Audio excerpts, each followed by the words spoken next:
تبارك الذي نزل الفرقان على عبده ليكون للعالمين نذيرا۔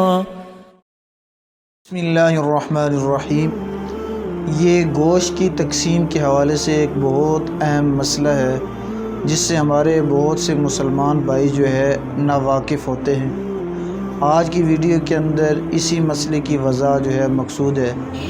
مثلا بہت سے مسلمان بھائی جو ہے وہ مل کر مثلا جانور خریدتے ہیں، خریدنے کے بعد مثلا اپنے حصے مقرر کرتے ہیں۔ جب گوشت کی تقسیم کی باری آتی ہے تو وہ تولتے نہیں ہیں، اور جب ان کو تولنے کا کہا جائے تو کہتے ہیں جی ہم سارے جو ہے حصہ دار جو ہیں وہ راضی ہیں، لہٰذا وہ ایک اندازے سے ساروں کے حصے جو ہے مقرر کر دیتے ہیں۔ تو اس مسئلے کو اچھی طرح سمجھنا چاہیے کہ گوشت جو ہے یہ سودی اموال میں سے ہے۔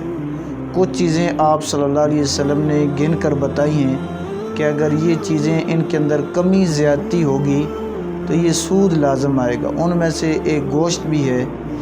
گوشت کا تولنا جو ہے بہت ضروری ہے۔ اگر اس کے اندر کمی کوتاہی ہوگی، مثلا زیادتی یا کمی ہوگی، تو یہ سود کے اندر لازم آئے گا، سود لازم آئے گا، جو بہت بڑا گناہ ہے۔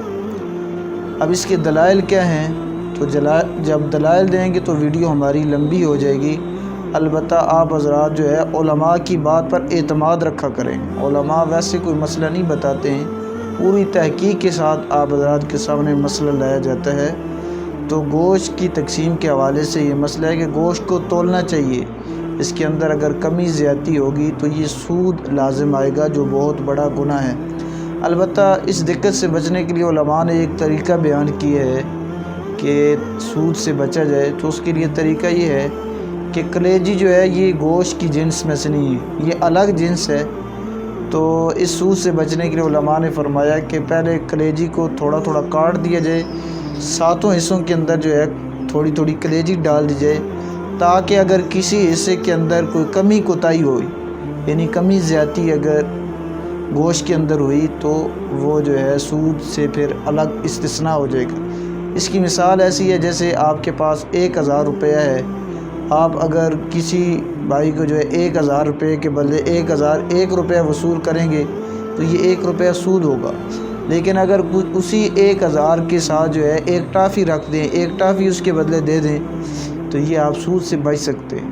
اسی طریقے سے علماء نے فرمایا ہے کہ اگر آپ سود سے بچنا چاہتے ہیں تو ایک طرف کلیجی جو ہے ساروں حصوں میں تقسیم کر دیا جائے، پھر جو ہے گوشت تقسیم کیا جائے۔ اگر اس کے اندر بھی پھر بھی کمی زیادتی ہوتی ہے تو یہ جو ہے آپ ذرا جو ہے سود سے پھر بچ سکتے ہیں۔ البتہ جو آپ کے حصے کے اندر گوشت آئے گا تو اس کے 3 حصے کرنا جو ہے یہ افضل ہے، ثواب ہے زیادہ۔ ایک حصہ آپ خود کھائیں، ایک رشتہ داروں میں تقسیم کریں، ایک غرباء میں۔ لیکن اگر کوئی بڑا کنبہ ہے، گھر کے زیادہ افراد ہیں، خود اگر سارا گوشت رکھنا چاہتے ہیں تب بھی ٹھیک ہے۔ اللہ تعالیٰ جو ہے ہمیں دین کے مسائل کی صحیح سمجھ عطا فرمائے۔ وآخر دعوانا الحمدللہ رب العالمین۔